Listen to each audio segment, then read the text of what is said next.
make another sweet treat. This is a great dessert. We're going to make biscuit topped country apple cobbler. It's quite a mouthful. So we have our apples. We're using Granny Smith apples. So I will go ahead and start on these.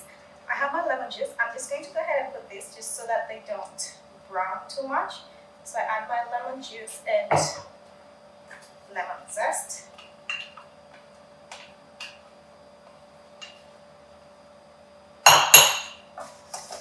So this makes for a great fruity dessert. There we go. So we'll mix that. We'll let that sit on the side for just a little bit. And then we have more to the filling. I have a bit of sugar, some ginger, nutmeg, and cinnamon. Just mix this together. And then I will add it to our apples. So this makes for the filling. Just toss that together. And then now we'll make our biscuit topping.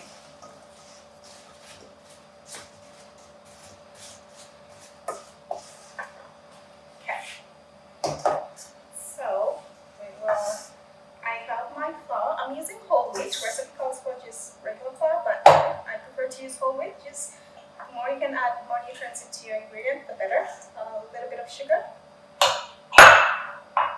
some baking powder, baking soda, and a little bit of salt. Okay, so we have our dry ingredients right here. And we are using buttermilk.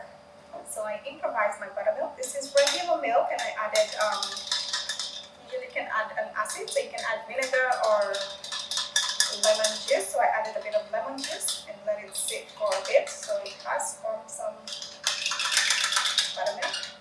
So you can improvise in that way. And then I have my butter we are going to use. Okay, so we'll just blend this in. You could use a pastry cutter, or it tends to be easier when you use your hands. That way you can get the feel of the flour as you break apart as you butter in the fat into the flour.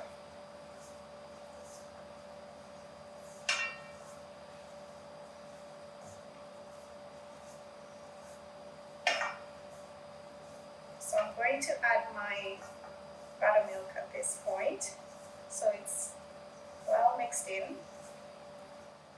Okay, so we're going to add our buttermilk and just mix this in until it just comes together. So I have my oven preheated to 350.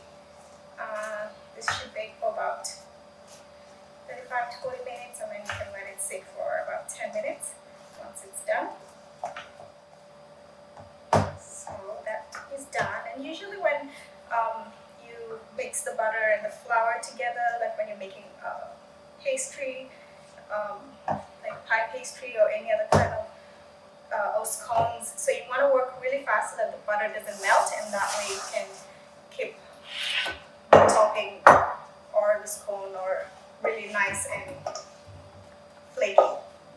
So we'll just, you have a glass dish, I coated it with oil, sprayed it with some oil, and we'll just put our apples in the bottom, and then we'll add our biscuit topping. Oh, it smells so good. The lemon gives it really good aroma. Then we'll just kind of plop our biscuit topping at the top.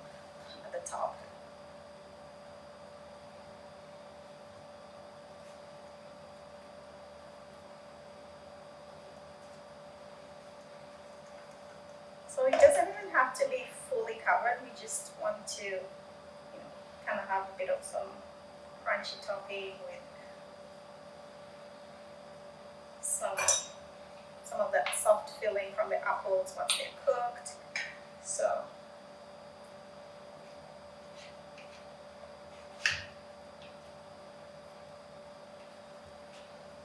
it doesn't have to cover it completely. So this is a great foodie dessert, and you can also reduce the amount of sugar that's called for. You don't have to put the whole quarter cup or whatever the recipe says. You can tone it down a little bit, and that way it will not be overly sweet. Okay, so this is ready to go into the oven, and we'll see how